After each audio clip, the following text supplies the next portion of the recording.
মৌলিক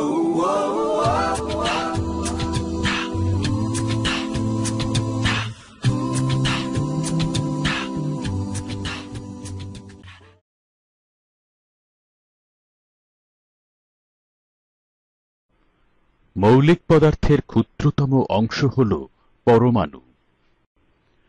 পরমাণুর স্বাধীন অস্তিত্ব নাই, ব্যতিক্রম নিষ্ক্রিয় গ্যাসের পরমাণু।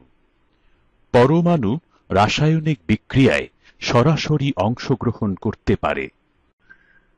ডাল্টনের পরমাণুবাদে পরমাণুকে অবিভাজ্য ধরা হলেও বর্তমানে প্রমাণিত হয়েছে যে পরমাণুকে আরও সূক্ষ্ম কণায় বিভক্ত করা যায়। যেসব সূক্ষ্ম কণিকা দ্বারা পরমাণু গঠিত তাদেরকে মৌলিক কণিকা বলে।